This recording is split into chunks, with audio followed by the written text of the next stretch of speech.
In the Center for Conflict Resolution, they have a simple saying that islands, they meet under the water. And we have many times we've heard that people are interconnected in all what they do.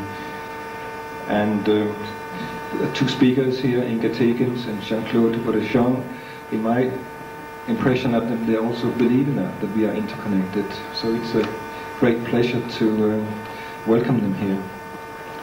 Both of them, Jean-Claude being a Swiss-American and Inga Tegens being a Dutch, have international experience for over 20 years, and they have formed and created centers in their own countries. Jean-Claude working with Mendel's and maybe your own process work. Well, it's Mendel's process work. Yes. And Inga Tegens working with nonviolent communication by Marshall Rosenberg. And so I will let Inga say more, and I will let Jean-Claude say more. We have decided at a structure so that Jean-Claude will go first, approximately 20 minutes for theory, and then clarifications from you. And then Inga will go with theory, models or whatever, and then clarifications for you. Then depending on the time, we'll take a break, and then we'll do exercises and demonstrations, and then discussions. That's our initial structure. So I'll give the word to Jean-Claude. Thank you, Eric, and thank you for the introduction. I also want to thank the organizers of EABP for inviting me to this conference, and I also want to thank you for the privilege that you're granting me to listen to me and to let me speak up here. It is a privilege to just be here at the center of the focus for a couple of hours and have the possibility to talk about the ideas that have motivated me to work in this field for the last 25 years. So that's what I wanted to say. Second, you might notice that I'm a little bit nervous. I do this since 25 years. I never stop being nervous. So I apologize if I'm sometimes incoherent in what I say. It has to do with this nervousness that is inherent to me, but I think to most of us when we're excited about something and we don't quite know which way to run. This way, that way, or back out all the way.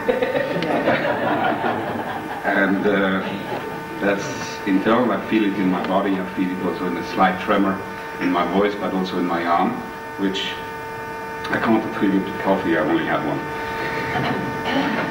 So, thank you.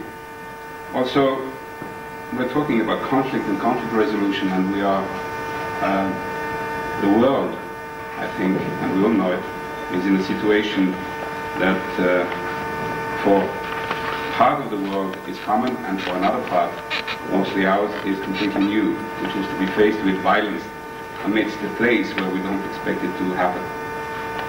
Some other part of the world, usually not represented in conventions like this, experience that every day. Other parts, like us, have the illusion and the freedom to think that this is just out there, not here. And I think we are, some of us, maybe not everybody, is in a shock about losing that illusion.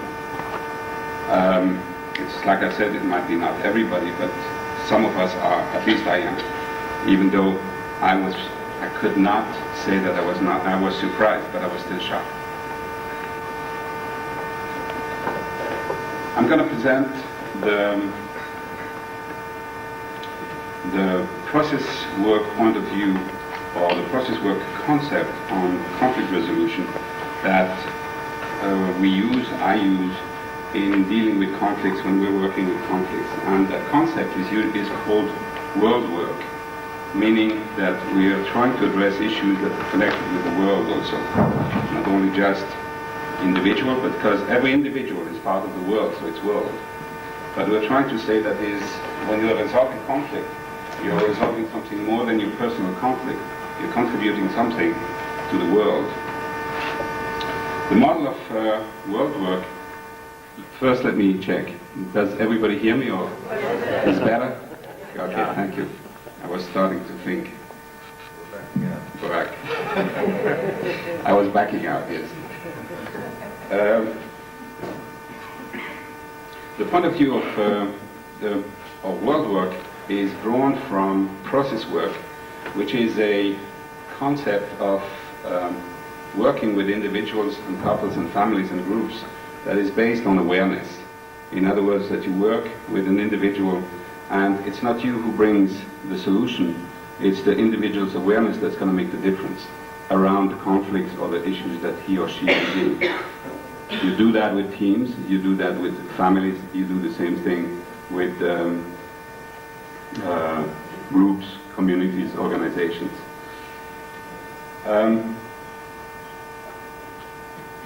When we're looking, world work, let me say, draws from process work, and process work has addressed over the 25 years that I'm part of its creation, has addressed different fields. We have started years ago to work first with the connections between dreams and the body, and trying to find out how processes in the body are reflected also in the dreams, and dreams patterns are reflected in the body. This is the concept that is at the base of this is called dream body work, which means that we found out that the information that you find in one aspect of the dream or in one channel of the body will be reflected in another channel. Or if you amplify, in other words, if you work with that information, you find yourself in another channel of perception and expression, and with the same information. The information, whether it's in the what we call the dreamland, or it's in the body, or in the symptoms, or in the signals of your body, you find yourself with the same information. It doesn't change unless, and there's only one thing that makes it change, awareness comes in. So let me give you an example, so we don't dream. Forward. I was going to stand up. Okay.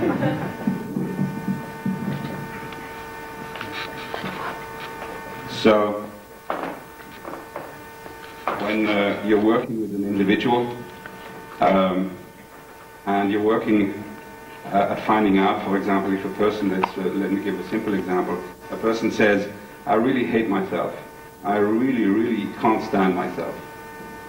So the information is interesting that the primary information of the person is to think this, believe about herself, she hates herself. The secondary information that the person you're receiving, you're working with, is that at the same time she's giving signals of doing something completely gentle, which is stroking her lips. Do you see that? This is information that comes almost simultaneously, and we talk about it as double signal. In terms of signals that express themselves simultaneously, they're not necessarily in opposition, they're not one over the other. Focus is just simply by the person more on the idea of what she identifies with at the moment, with the feeling she identifies with. So when we work with this, instead of trying to just print, to just tell to the person that maybe they're gentler than they think, or they have more love towards themselves, we just try to tell them to maybe just feel what they're doing while they're doing this. That's one way of working. When we're looking, this is the base of process work, and so we extended this, that we started also to work with this kind of information looking at couples, how they interact, what are the signals that they identify with, what are the signals they don't identify with, and bringing those to the surface, to the foreground, and letting couples interact from those signals, from those processes that are in the background. One thing that we learned over the years doing this work was that conflict resolution is a process. A conflict resolves, people feel better, and give them another week, and there's something else that's happening.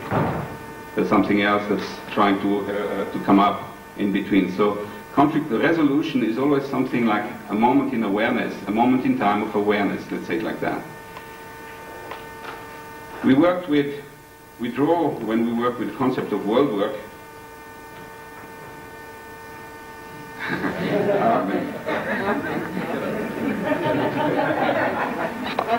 I use the flip chart.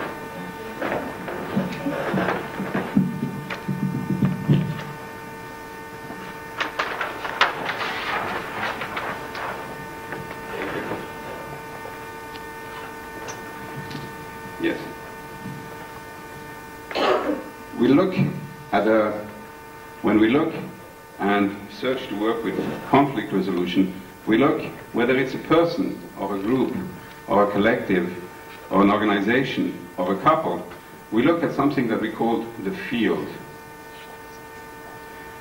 We look and see and focus on not only on the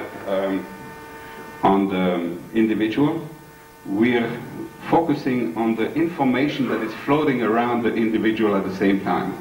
Or we're focusing on the field and we focus, for example, on the couple, and we focus on the information that is around and within the field on the couple. In other words, what we do is, instead of relating only to the way the people are trying to express themselves or are expressing themselves, we're also relating to what's outside, to what's secondary in the information. I was saying that process work uses concepts of working with individuals, also inner work, and one of the things that we found out is that a conflict that is out there is also reflected inside.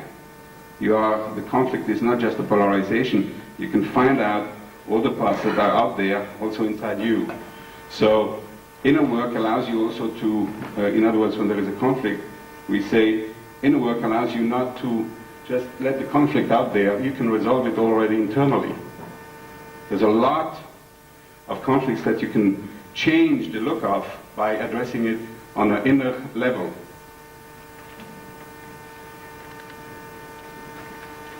We draw also on our experience with altered states, as well as with extreme states. Extreme states is interesting to study, unaltered states, because it seems that there is no function of a lot of, it seems, it's not true, that it seems there is not a control function anymore. In extreme states, people are out of control and behave in a way that seems chaotic for most of us. Working with these extreme states is something where you uncover ways of working what seems chaotic and find information or a pattern that is not so chaotic. It is, especially in conflict, you hear a lot of people say, I don't want to deal with her or him because he's crazy. Her or his behavior is nuts. It's because in the behavior that we are experiencing coming from the other, we don't recognize a pattern we can identify with or work with. So we're experiencing something that is extreme, outside of our identity. It's at this level, let's say.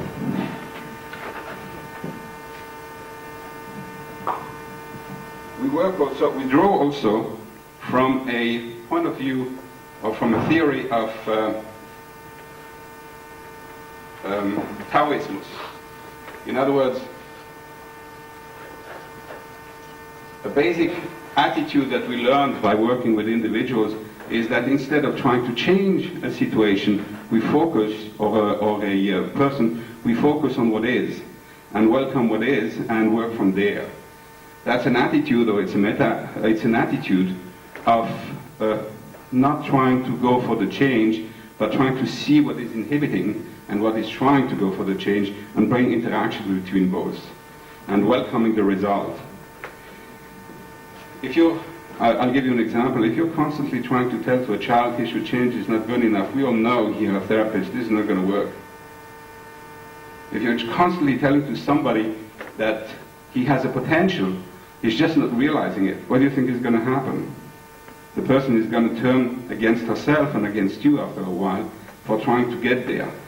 Because, for a simple reason, you're not appreciating what is in the moment. What is how the person is in the moment. I have a son who is disabled. He had an accident. He was caught in an accident when he was 6, and he was in coma for 3 weeks. And I worked with him in that coma, and he came out and he's about 95% back. One of the things that I used to say when he was before 6, he said, you are there's something about you, and I didn't say it to him, I said it to my ex-wife. I said, there's something about our son here. He dreams, but he seems to invite an accident. Because the way he dreams, he doesn't relate to consensus reality. It doesn't relate to everyday life. So the accident, the way he had it, he was going to school, and he saw a friend on the other side of the street. And he ran. And in the middle of the road, he remembered he shouldn't. So he ran back. And on the way back, he got hit. And today, when I see him, he's a worse dreamer than ever. It's helped also by the focus, by the accident that happened to him. In other words, there's somewhere, somehow, he still has a difficulty in focusing. But I think I've learned from the situation, in the sense that when I see him dreaming, and dreaming around me, I take the time to say, I love the way you just dream. And then he's focused on me. Then he turns around and says, that's nice. Because everybody tells me I shouldn't. He's 16 meanwhile. So Taoism is an important approach in welcoming what is. We draw also on systems theory.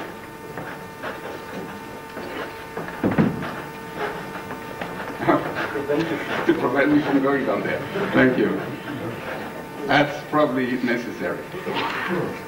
Systems theory, on belief on systems theory, that in other words, when you're working with an individual or with a group has a structure of an individual. The structure that we describe is, whether we use that concept or not, is that there is something like a primary process. A person identifies, or a couple identifies with a certain values and identities. A group, for example, the way you discover how a group identifies is by finding out how they speak about we, how the we is used. What are the assumptions that are used, that are not discussed? The we are like this, we are like that, or it's not discussed, but they function. That's the way you find out the primary process of a group. Of an individual, you just listen to how they use the I. Now, in systems theory, the basic idea is that systems change when systems have a tendency to homeostasis, in other words, to keep in the same way. Systems, they balance themselves out. Systems change when information comes into the systems and puts the system out of balance to a point where it becomes chaotic, and to a point of no return. When the system is strongly in imbalance, we speak about chaotic events, and the system is balances in a point of no return. An example of that is, for example, in an individual. An individual that is constantly following his or her, but that's what also happens a lot, his or her own affects and rages without any awareness about the impact it has on himself or herself, or impact on the other outside. At a certain moment, we all know that at a certain moment there's a point of no return in this behavior of affects. Because it is unconscious, somebody will suddenly, in an affect, do something where there's no point of return. Either hit somebody, there's no point of return after that. Or, for example, follow their affect and do like a violent act that is more general than hitting, like kill somebody.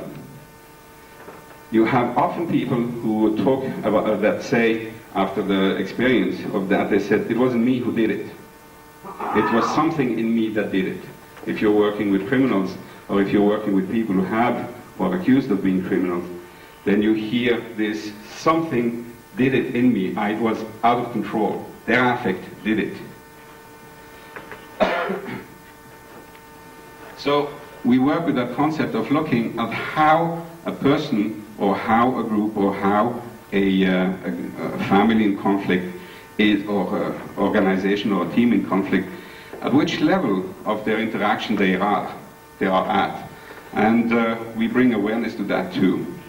Now, another aspect that we use in doing world work is we focus on social issues.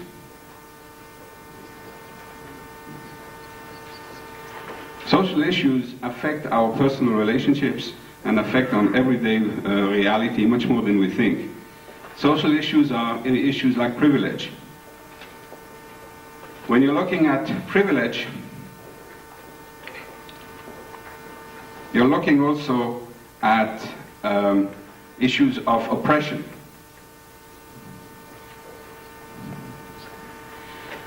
When you're looking at privilege, you're also often looking at prejudice. And when you're looking at privilege and prejudice, you're also looking at power. Often, many conflicts happen because people in privilege use power to enforce their prejudice and oppress. That's a simple way of looking at conflict. There's another dynamic that happens here. There's the oppressed. Oppressor and oppressed usually identify on two sides of the fence. The one who is an oppressor identifies, now that's the interesting thing, the ones who's the oppressor, do you really think he identifies as the oppressor? You do? I'd love to hear where. Because my experience, I'd love to hear where, because my experience is that when you're looking at people who are identified as in this cycle of oppression and oppressed, that you see people who are oppressive identify as oppressed while they oppress everybody. And that has to do with their privilege.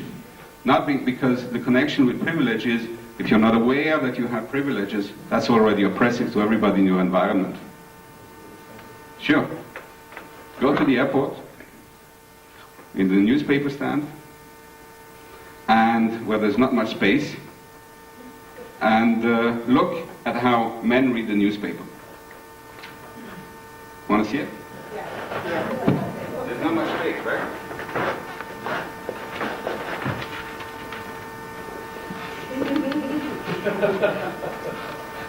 And nobody can get through. And he's just reading his newspaper. Right? But nobody can get through. Nobody has the opportunity to move. And if you disturb him, then you're really somebody who has no manners or something like that. It's unfortunate, but that's just a simple example which reflects how unconscious privilege is. Maybe we'll have the opportunity to discuss it a bit more, maybe not. But I think we all know the difficulty is that we don't know where we act and are privileged. And we enforce in our privilege attitudes that create prejudice and oppression for others. So while feeling oppressed, doing that, not knowing, acting as if we are oppressed. Another aspect of process work that we work with is relationship work. And we work there focusing on the dynamics of relationship. Now there's personal relationship, and they have their own dynamics. An example is, you see when a partner does something, and that's outside of the norm of the system, let's say. I'm using that circle for the same thing. Outside of the system, you feel that the other partner feels completely betrayed. Because, or feels put himself or herself at the limits that she or he never wanted to visit. Suddenly you're having to feel or do something or think something that you never wanted to do, because your partner moved away. I remember when I learned this the first time, it was, I was at evening school, I was in Zurich, Switzerland, studying for my even for my degree, to be able to go to the university. And we were a very tight-knit group of 5. We had started 60 of us to go to evening school to get our degree mature. I don't know how you say that in degrees, to go to university. And I got in a conflict with one of my friends who tried to explain to me the situation like this. The conflict was that I was constantly leaving the group and doing other things, by the way. I was constantly pushed to do something different. And he said to me like this, you know, Jean-Claude, that is a botanist or a biologist. At the beginning of the world, there were 2 worms, and they were side by side, and for millions of years they were very happy. Absolutely, just side by side, there was nothing greater than just being together. And then one moved. Do you know what problems that created for the other? What kind of doubts that created for the other? And what kind of difficulties, because he didn't want to move, but he had to, because the other one was moving. This is a identification on the one side. He didn't ask my perception of the situation, but that was his identification. That's how he perceived it, and it's part of the conflict. That one side of a conflict always perceives the situation differently. So when you're moving, you're setting up dynamics, or you're reaching or connecting with dynamics that we call edges.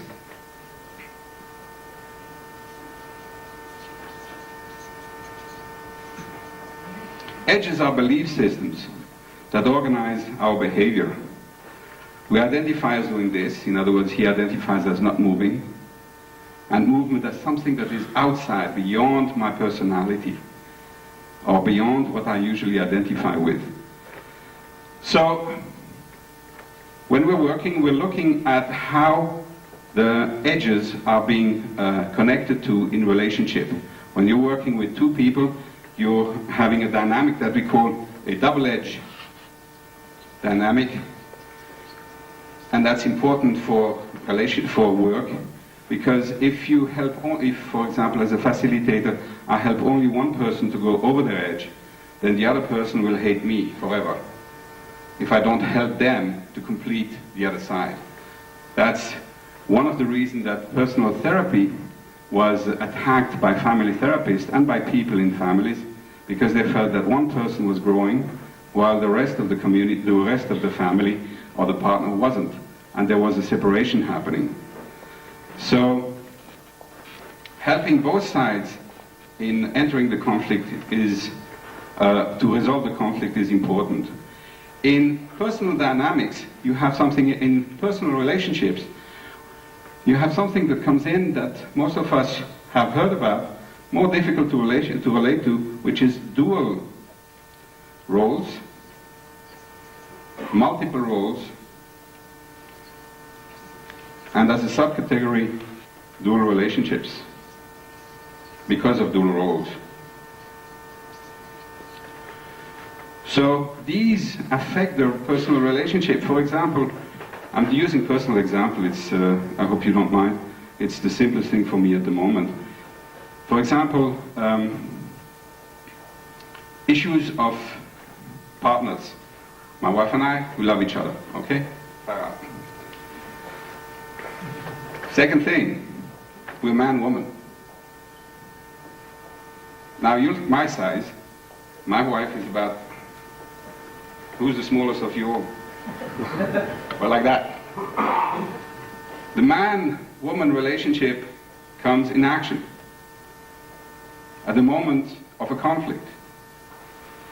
The moment that I go, I disagree, you hear my voice going 1 octave higher, and all the power issues come up, the physical power issues. And they're constellated right in that moment. Because whether or not, I'm using the privilege of being big, and I'm being unaware of my identification as a man, or my role as a man, to force my point through. And that happens every day. in my marriage. Whether I want it or not, I fall for it and I have to wake up in about 2 minutes fast because my wife is pretty awake also. I'm taking time too much? Please. Thank you. I'm basically finished, except this. When we're looking at conflict, we're looking at 3 levels of conflict. We're looking at consensus reality conflicts. We're looking where conflicts are coming from dreamland. We call this the signals, the double signals that are unconscious. And we're looking at a level where it's pre-conflict. We call it sentience. You probably know that name, where it's pre-verbal, where information is there, where it's pre-verbal. How about I finish here?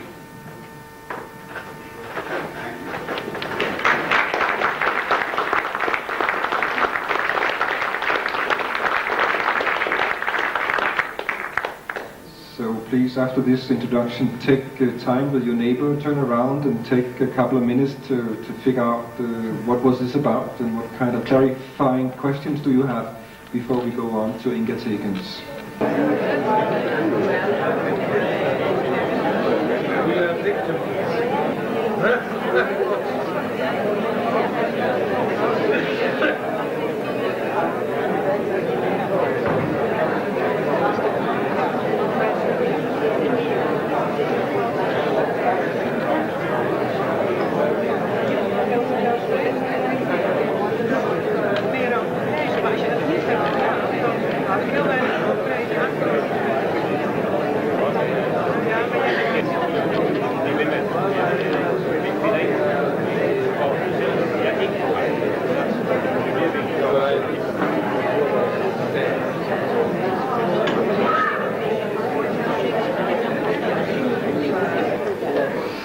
So I discussed with my neighbor what does he mean by conflicts coming from dreamland. And my suggestion was maybe it's something like relationships. You go through one relationship after the other, which doesn't work until you realize that you have a dream. In which case the problem.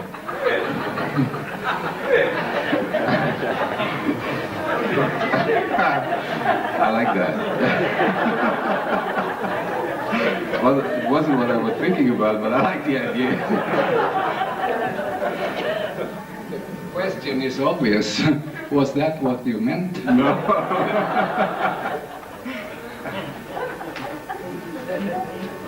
What I meant was that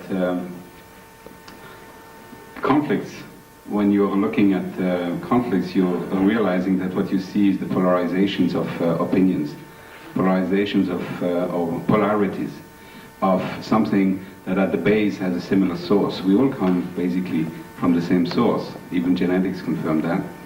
And at the base of us is something that is deeper, is a oneness.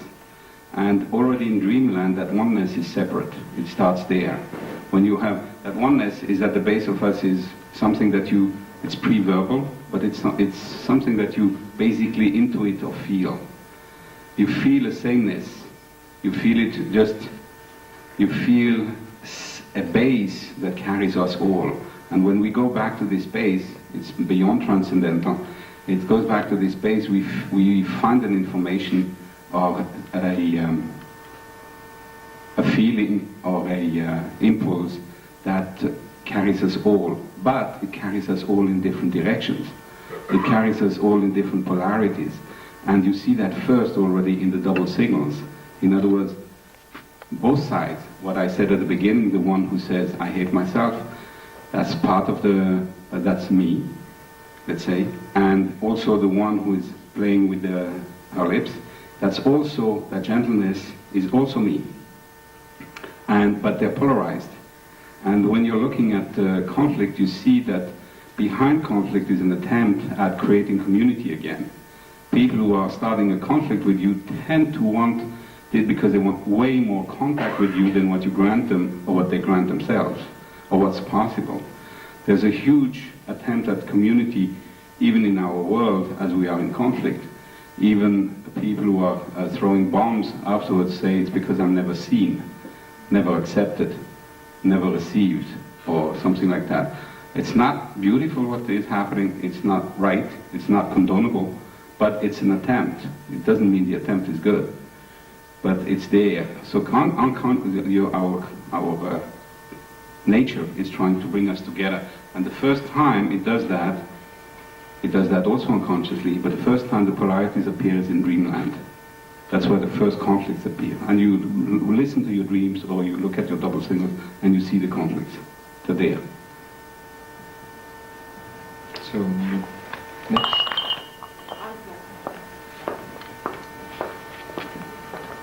Well, I don't know exactly if it's for clarification, but I'm just curious about what you told about when people get chaotic. And then there seems to be not a pattern anymore, but still there is some pattern which we can't identify with. Does it have something to do with what you're talking about dreamland? And yes. oneness? Yes, it has exactly to do with that. If you focus on the chaos, I think there is a book that says that. Actually, I forgot the title right now. Order Out of Chaos, which is a famous book most of us have read, I assume, that supports this theory, or this idea, that basically if you go into chaos, you find an inherent order, but it's not the order you know. So when you're working with the people who are psychotic, and you work deeply and accurately with the signals and the information they give you, you start to discover that there's an inherent pattern to them. And then it's a question of how you work to support the awareness of those patterns with the person. Can you please repeat the title? Order Out of Chaos. Order Out of Chaos. Yes. Revision, yes. Thank you. Sure. The first was, I was very struck at your description of your response to your son and his dreaming behavior. Yes. And you say, you know, I really like the way you dream. This touched me. But I have some curiosity, because inside you have a concern, but you transmit, I really like the way you dream. And I have a question about a form of internal tension that might also transmit to your son. You give him a positive message, but you also have a concern. And if you have any comments on that. That's the first one, then there's a second one later. Yeah. Thank you first. Also, thank you for bringing this back. I have a concern about my son overall, a very strong one.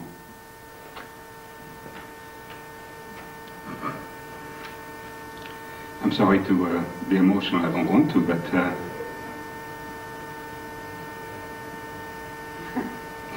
thank you. You're quite a group. Thank you very much.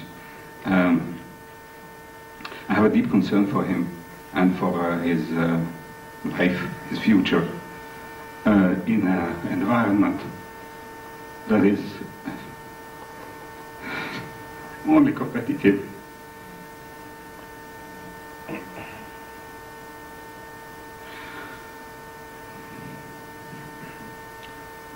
Where what works is dominance and power. And I don't think he has the tools for that, or the skills, or the personality. I think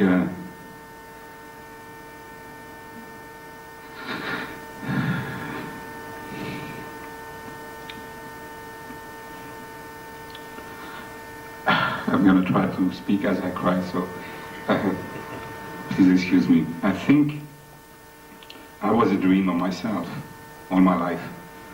I've been extremely a dreamer on the outskirts. But I was lucky to have tools and skills and some sort of personal power to also find my way into a sort of average mainstream, you could say it like that. In other words, to survive, to make my bills, to pay my bills, to interact, to marry, to divorce, to marry again, things like that. Everyday life.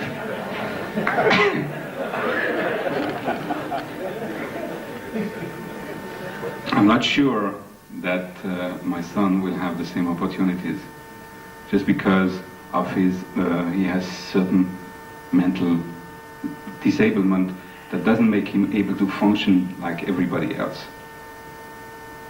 So I suffer from that. The upside of this is when I work with him. And I do what I say, like I support him and love him with his dreaminess. Is after 2 or 3 weeks of doing that, because we're divorced, my ex-wife and I are divorced, so he comes on holidays once in a while to me. 2 or 3 weeks of doing that, what I notice, he becomes much more able to deal with everyday life, which is, I remember, I used some of my skills and training. One day he came to me and said, I need money to buy this shirt. So I said, okay. And we were on the marketplace in Italy. And I said, okay. And then he came back and said, I need money because I want to buy this. I said, well, I gave you that. Suddenly I felt a reaction in me that I didn't want to give the money. So I said, okay, I don't want to give you the money, but you want the shirt, so what are you going to do? He says, well, then I'll give up. Then I said, well, how about you use the thing that you're doing right now, which is that you're thinking. How about you're using your thinking to go and deal with getting both? And he said, what do you mean? He said, well, you could like barter. You're on the market, you could just barter your way through. And he said, can I do that? And I said, sure, try it. I don't know Italian. I said, well, learn it now. And he went, and he did it, and he looked about 1,000,000 times better having done it. But I supported his dreaming by going after the car. In other words, that he was like a fanatic of Schumacher, which is another side of him that is also dreaming, but needs more support than is usually given to somebody who is disabled. Thank you, I think. And second question? Oh yeah. Clarity? First, I'd like to appreciate your sharing. It's not often that we see lecturers do that, and thank you. Thank you. The second question, the idea of that positive validation, I can imagine how that heals the unconscious child, maybe in both of us, the father and the son. Yeah. But my country of origin is Northern Ireland, where we measure our conflict in terms of hundreds of years, and not just 1 year or 5 years. And I'm conceptually challenged at how to heal the unconscious child in the people. Or if from inside the conflict I give positive responses to some of my colleagues, I actually earn the oppositional response. Does that make sense? I'm going to ask yes. I'm going to ask both of you. How would you apply your work to what you understand of the Northern Ireland situation, and in particular that very personal, sort of validating approach? In the culture that I come from, I have a problem fitting it in. Sure. My emotions have been out of the way now. I want to say, I personally haven't applied this in Ireland, this work.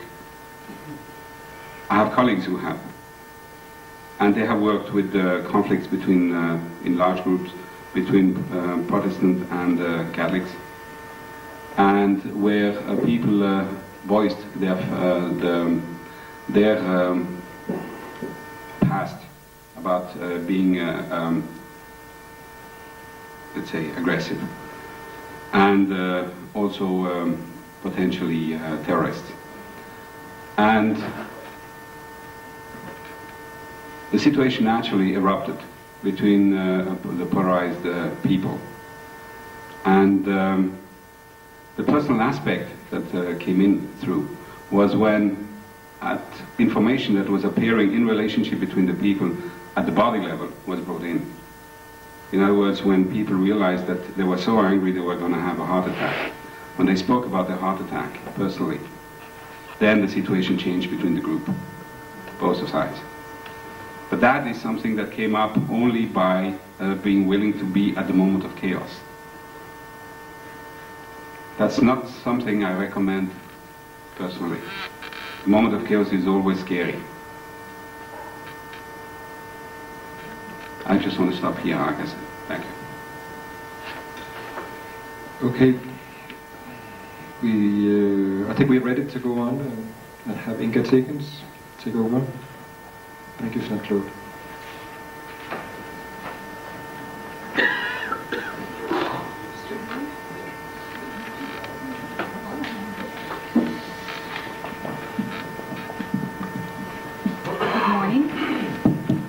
Good morning. I would like to invite you to check with yourself how you are feeling and if there's anything that you need. I can imagine that you might need a moment of rest to check if you're still curious, if you still have a need for learning, or maybe you want some movement.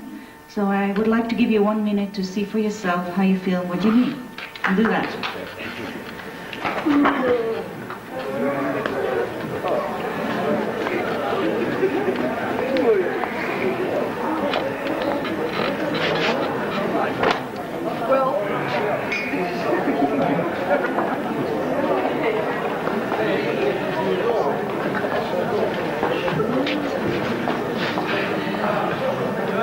I said 1 minute, okay? Please remember.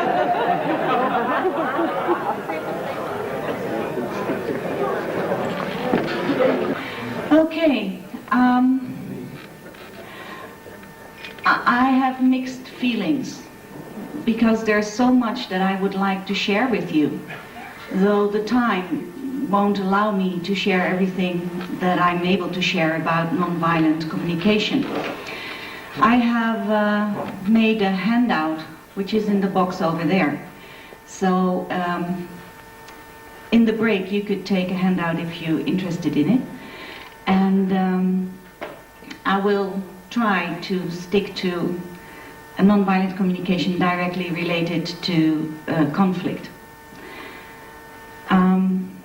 Unfortunately, the book called Nonviolent Communication, A Language of Compassion, the American version, hasn't reached Holland yet. So unfortunately you can't buy it. The Dutch version you can buy. And there's a small booklet on the model that is here that you can buy upstairs, I believe. Or, I don't know, we'll find out later on. So, nonviolent communication is actually a way of living. It's not a trick, but it's a very practical tool also, which is called the model of nonviolent communication. And what I like to share from that is that the assumption we have is that we are all people with the same feelings and needs, like we have the same bones and the same muscles, although we use them differently. We have the same feelings and the same needs. And we are responsible for our own feelings and needs. Although we have, most of us, actually learn day by day that somebody else is responsible for how we feel and what we need, and especially that the need gets fulfilled. Like the parents are responsible for our feeding and sleep. So we forget that we are responsible ourselves. And we all have the need to live in harmony with ourselves and with the world around us. But we never learn how to do that. Now, before I get into the idea of the art of conflict resolution, I would like to share my definition of conflict and of art.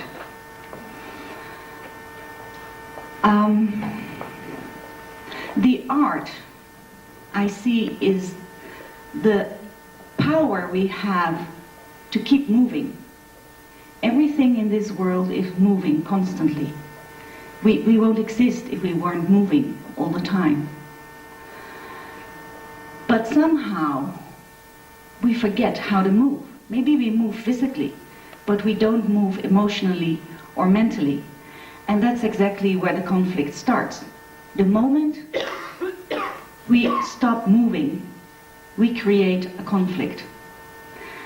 It's my personal belief that a conflict is non-existing. It's a word that we use for the situation where we have stopped moving. And we stop moving because we get scared that our needs are not being met, that other people are not willing to listen what our needs are. We are afraid that there is no more space for our feelings and needs. And therefore we start to protect ourselves, and we start to hit around us by saying things or doing things, or maybe just ignoring other people. And therefore we ignore their feelings and needs. And therefore the other person is getting scared. And that's how we get into a circle of violence. Violence to ourselves and violence towards others. And when we can't get out of that circle, we're stuck and we have a conflict.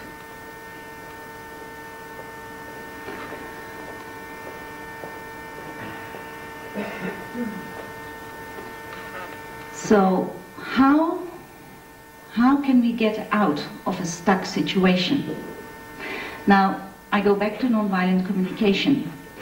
The way we got stuck is when we stop observing, when we get mixed, when we mix our observation with the interpretation. Like when I see a man that I consider as huge in many ways, or big, I don't know the English term, I say he's big and therefore he's dangerous, or therefore he has more power than I have. But that's my interpretation or my analyze. But what I see is a man that has more length than I have and more size than I have. And how I feel about it is a different thing. Now this is one thing that I have learned is so bloody difficult. To keep separate the observation and the interpretation. Because almost every word that we use mostly is an interpretation. A nice person, a fat person, a tall person, a clever person, a friendly person, a respectful person. Just continue. Almost every word that we use is an interpretation. And because we're so used to those interpretations, we lose what it does to us to be interpreted. And we lose the connection with the fear that it brings us to be judged. I would like to keep that for after the break when we are going into exercising, that we have a look at that if you want to do that. For example, I have a mother, she's 81 years old, she lives by herself, and her judgment is that I'm her favorite daughter. She has 3, but I'm the one who is always there to support and do things for her. So 2 weeks ago I was called that she was in hospital because she was hit by a door, and she fell on her head and she was bleeding enormously, and now she has 3 stitches in her head, and she didn't have to stay in the hospital, so I was called to pick her up and bring her home. And then my mother said, "Do you think I have to be in a house for old people?" I said, "Where does that idea come from?" And she says, "Well, you see, I feel guilty because you have to stay here tonight to be with me because I have to be waking up every 3 hours." I said, "Okay, well, let's keep that clear. I'm not going to stay here. I'm going to work tomorrow, and I have worked pretty hard this last 4 days, and we'll see what we can do to find you somebody that will stay with you this night. But what are you doing to combine you being by yourself at home or being in a house for old people and feeling guilty and me having to be here. How do you combine those things? And then of course she found out that she's so scared for her 2 other daughters that want her to be in a home for elder people so they don't have to take care of her. And I found it very courageous of her to really take responsibility for that fear and to be able to accept that she has brought up 2 children that she's afraid of, because she's afraid to take responsibility for her own longing to stay by herself as long as she's able to, and at the same time is so scared of being alone and becoming dependent that she doesn't want to think of when she's going to be dependent. So as long as I'm there, that's fine. But the day I'm saying I'm not coming, or I can't stay with you, then she has trouble, because am I going to be as the other 2 daughters, not taking care of her? Or is she able to face what is going on for her? And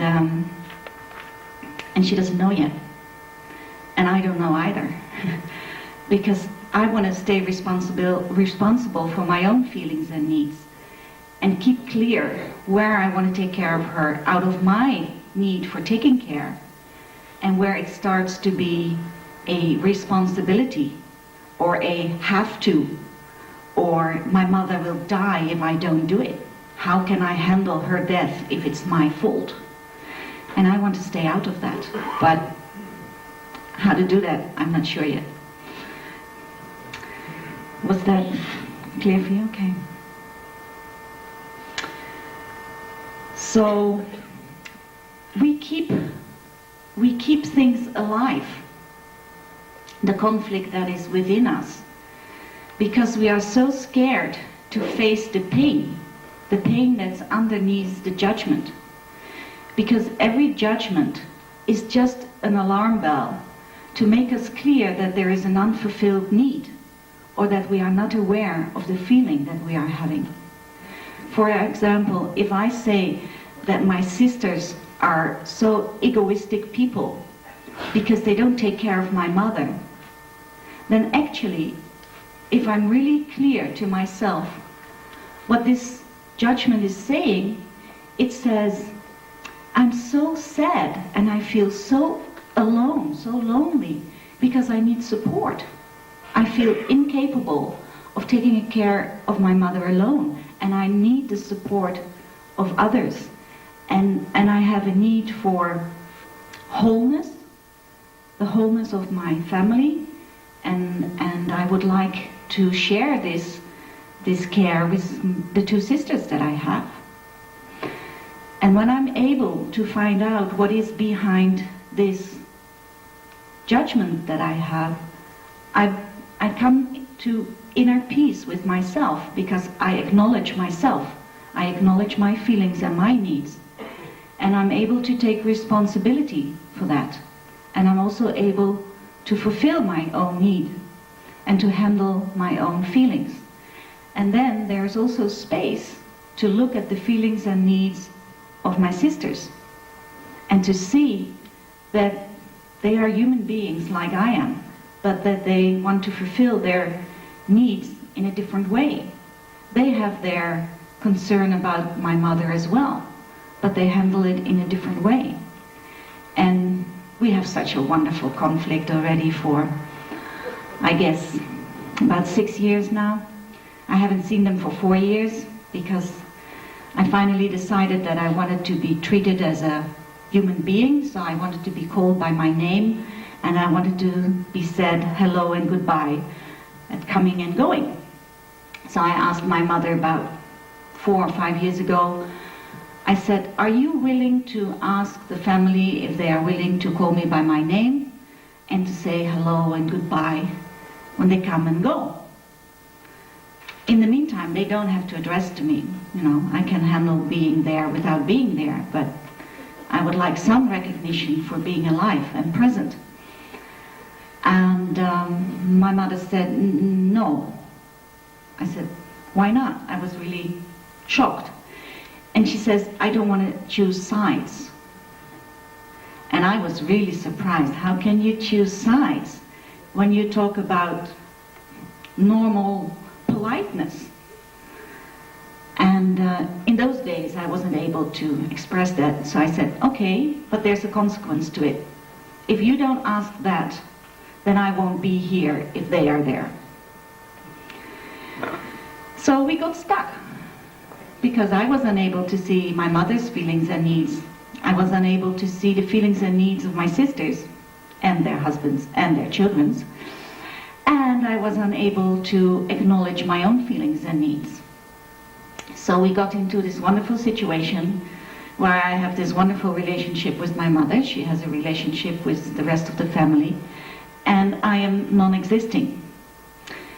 Now slowly, after 5 years, I'm getting closer to my feelings and needs. And I'm getting closer to my pain, actually, of 47 years of having a kind of relationship with my sisters which is very different from the one that I would like. And slowly I'm starting to acknowledge that pain and slowly healing that pain just by acknowledging it. And slowly getting into what I really would like in the relationship with my sisters and my family. And slowly taking responsibility for my part in keeping the conflict. I'm not talking about guilt. I'm talking about responsibility in keeping things how they were and how they are. And slowly I can start to think about my sisters without pain. I slowly can start to see how they might have felt at times that I was doing things that they didn't like. And I slowly start to empathize with them. I start to have compassion. And that is very new for me after 45 years of hating them, saying that they were stupid and idiots and they were making my life horrible. I slowly start to feel compassion. And I start to dream. I start to dream about a day that we might be able to talk to each other. A day that we might be able to shout and scream at each other and still be able to listen what is behind the shouting and the screaming. And slowly reach out hands and see if we can meet as human beings with the same feelings and the same needs. And just start talking how we could be together with a difference, but without a conflict. And that takes courage.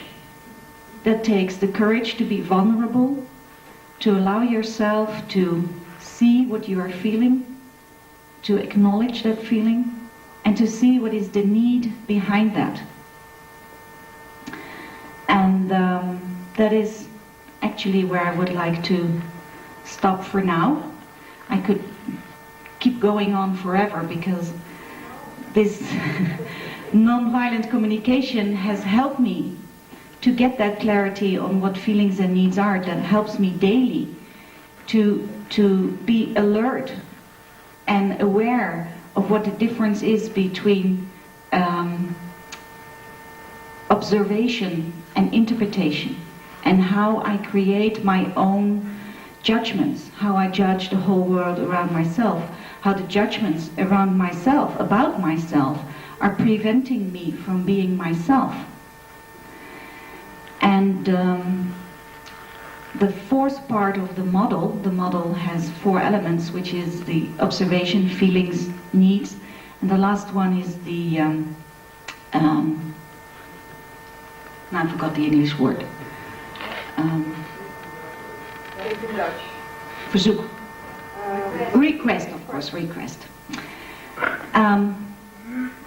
To be able to make a request helps me to take responsibility for myself. And it's only the last few years that I feel so free, that I'm feeling so well in my own body, that I feel so much myself, that I'm not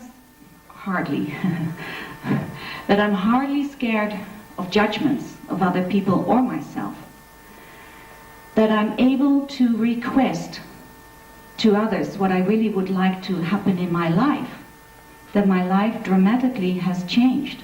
I have lost people that I thought were my friends.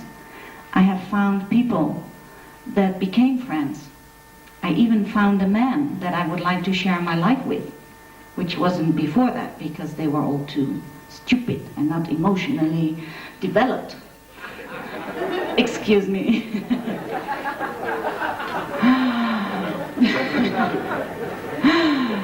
So to be able to take responsibility for myself and really see who I am and to be who I am has changed my life dramatically. It still has things that I really would like not to be in my life, but I can handle them differently. I relate different to people, and I can say that I'm not creating new conflicts. I'm still handling old ones because they really got stuck after 47 years, but I'm not creating new conflicts, and I'm deeply grateful for that. Thank you.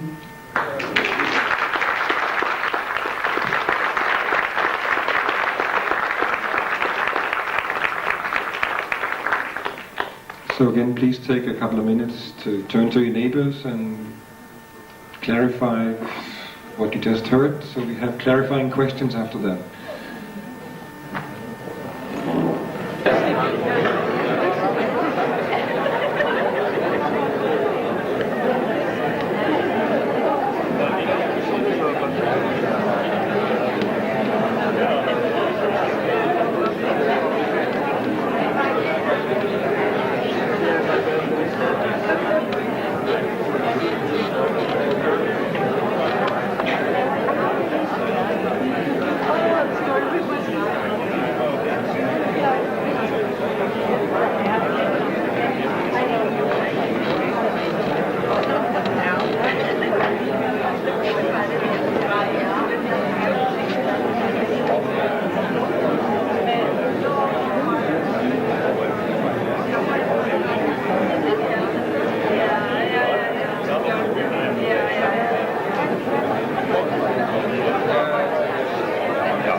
You can get this one in the break. It is sitting up here.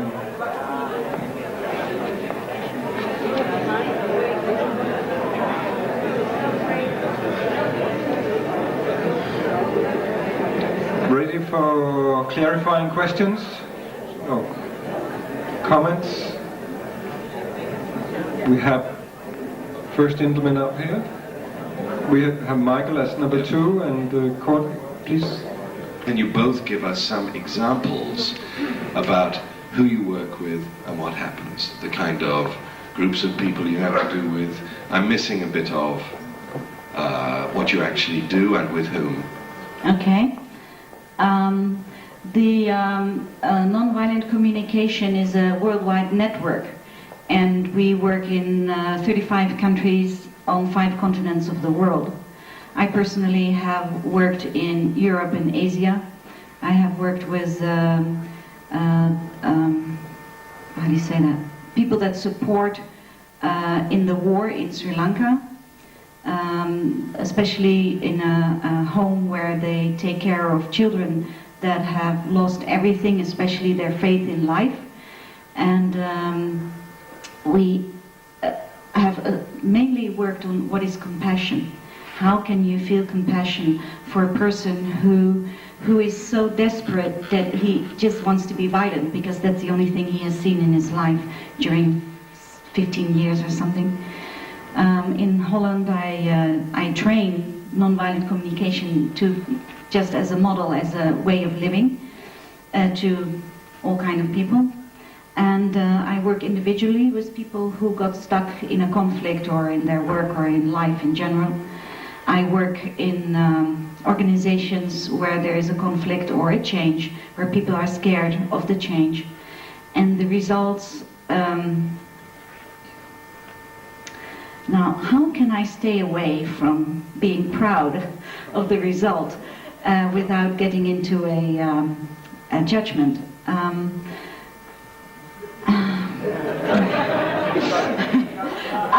I would like to say that what I hear back from people is that they are very happy with what they perceive as clarity, openness, and new possibilities.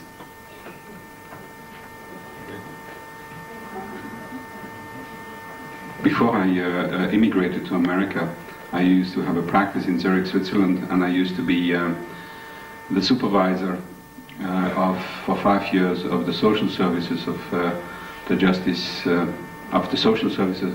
Department of Zurich. And I worked and I taught them how to work in interaction with potentially violent or violent people after they come out.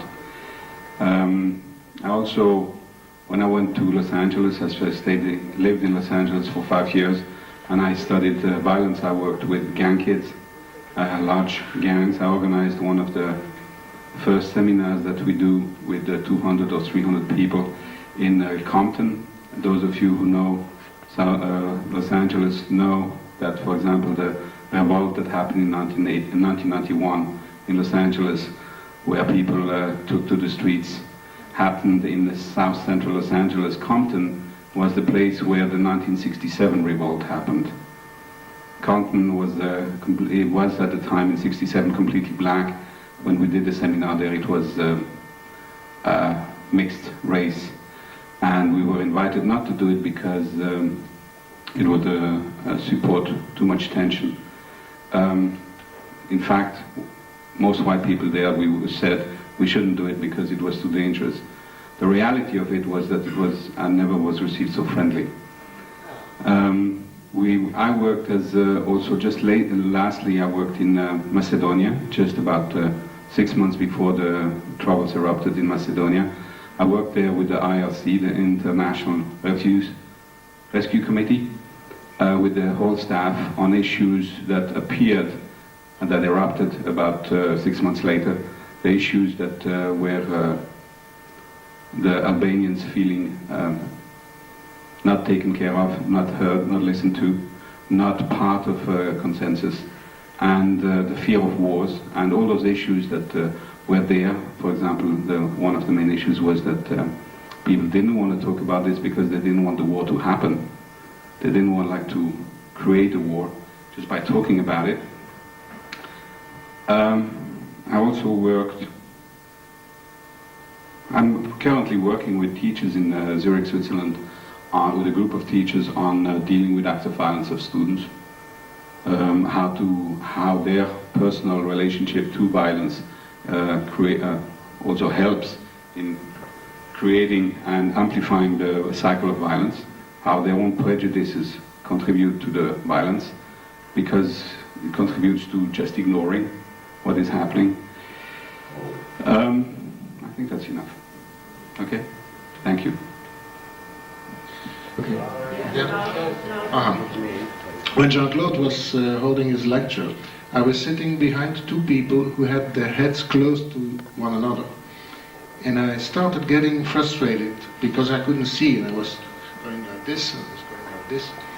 And I was wondering why those people wanted so badly to tell their lives to each other while having this interesting lecture, which I couldn't follow. But there was a seat free next to me. So I shifted seats. But then there's another frustration because I had to quit the other seat where my wife was sitting. So there was a gap. So it was another frustration. And then, next thing, there was another lady coming to sit where I had sit. So I felt suddenly very helpful, and I said, you know, those people have to tell their life to each other, and you cannot see because she was also stretching. But there was a place next to me. So I said, you can sit there, then you can see. And she said, yes, okay, I will do that. But I think they are translating for each other.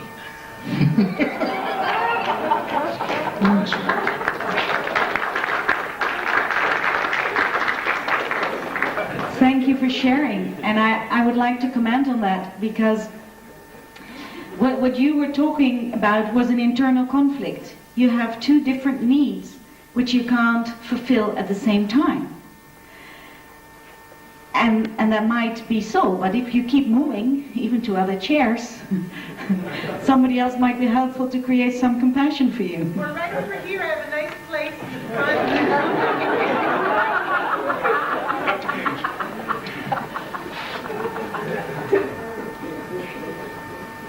Yeah, Jean-Claude also does wonderful work in psychiatric hospitals and seminars in psychiatric hospitals with the clients and the doctors and resolving issues.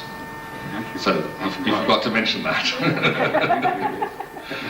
My sort of point is that sitting and listening and talking to both of you, and also the sort of work that I've experienced in other types of conflict resolution and deep empowerment work with Joanna Macy and things like this, I hear a common theme, and I just want to check it out, and whether you can speak to it.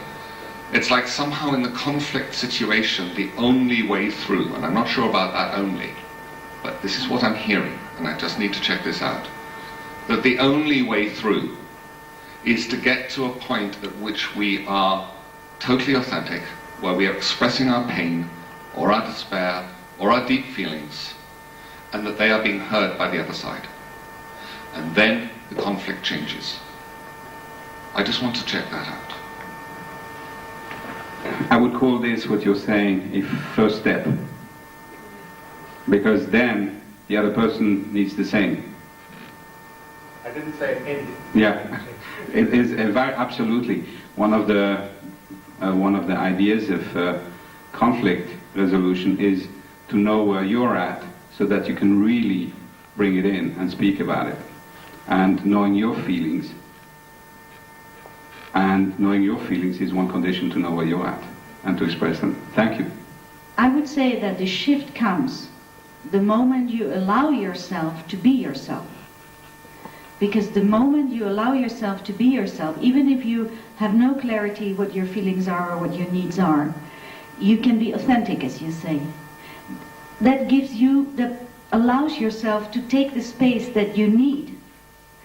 And because of having that clarity, there's no other possibility than that you realize this other person is a living being. Living being sounds strange.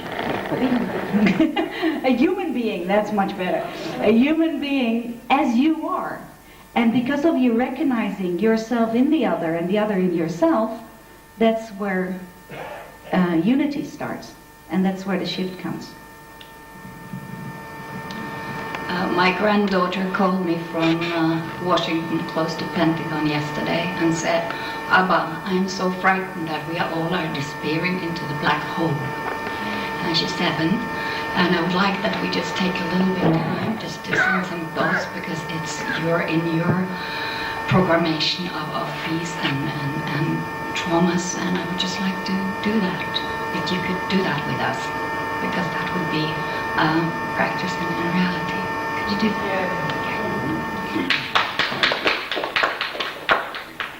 I have a question. How do you... I'm sorry, I just heard a request, and if it's okay with you, I would like to fulfill that request just right now. If that's okay with you? Because I heard the pain in this moment, in the here and now, and I just would like to check if that's okay with you. You're walking away, sir. I was just checking. I don't have that need. You don't have that need? Okay, so this is where we are. We have a difference in needs. I've only heard 3 or 4 people clap. Okay, and from that clapping you take the conclusion that other people are not having that need at this moment. Okay, so let's have a check. Who would like to fulfill the request right now? Okay, those who haven't raised their hands, they don't have that need now. Is there anybody who would not like at all to fulfill the request? request? Okay, the request was there is a mother here present, and she has... Oh, sorry, I was a little confused. Grandmother. Okay, and her grandchild, daughter of 7 years old, called from Washington and said, I'm close to the Pentagon. And she said, I'm so scared because I'm in a big black hole. No, I am scared that the whole world is disappearing into the black hole. She knows of the cosmos, she knows. So she's scared that we all are disappearing into the black hole. I just wanted to relate that because that's the zone of trauma which is there. And I just thought that as you work with it, and it's going very much into the phenomenology, I just hit me that it's your work, and I just wanted your energy just at the end of this conference, just to reconnect with that, and then the spirit of the terror that's hanging from here to wherever it is. Thank you, That's Ebba. all. I just felt like it, and so I asked for it. Thank you. Thank you. Thank you. So I'm a little confused. You said at the end of the conference? We are at the end, we're at the beginning of the end of the conference. And we did it in the beginning, and I was feeling... I hear you. I just want to make clear what your specific request is. Would you like us... Silent for just 1 second and feel the energy of your work as therapists with trauma. I would just like to feel it because there's so very many words and it's a lot of what you have done, and I just would like for a second just to feel that energy that you have worked at in Indonesia, and you with the violence, and you talking about it, and I would just like to feel your compassion just for a very little while, if that's a very impossible request. I'll do it myself. No. What I hear is that you really would like to experience that compassion, and that it doesn't need much time, just a second, as you say, and you would like to have it now. Okay. Is there anybody who is unwilling to give that at this moment?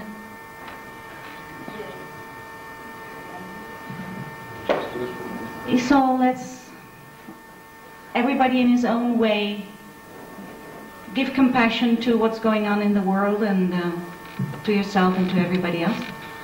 Yes, I think it would be wise just to be quiet for 1 minute. I don't think it's too much after all those words. Let's just be quiet for a minute and then we'll continue.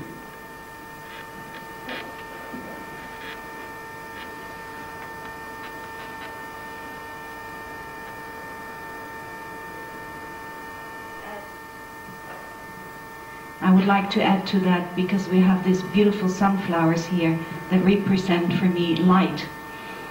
And there's a few lines that I got from a Tao book, which says, flowers call up for instinct to protect, to value, and to shelter them. In this world, too much is ugly and violent. We need to care for something tender. When we do so, we find ourselves lifted above the brutal on the way to the refined. We reach out to purity arising from nature itself. Tenderness for flowers evokes mercy, understanding, and compassion, and natural beauty. If this beauty is delicate, all the better. Life is of a temporary nature. If we take the time to value beauty amidst temporarity, we create beauty. Thank you. We have Pia, and after that, you. What's wrong with violence? If we agree, you hit me and I hit you, and it's okay. What's wrong with violence? You were talking about to scream at your sisters. Scream can be very shocking. Sounds can be very shocking. Words can be very violent. What is violence? Within non-violent communication, we say that violence is a perception. What you perceive as violence can change every second. And it can be spiritual, emotional, mental, verbal, physical, all kind of levels.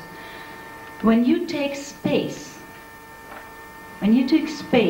for life to be, for a human being to be, then you create violence.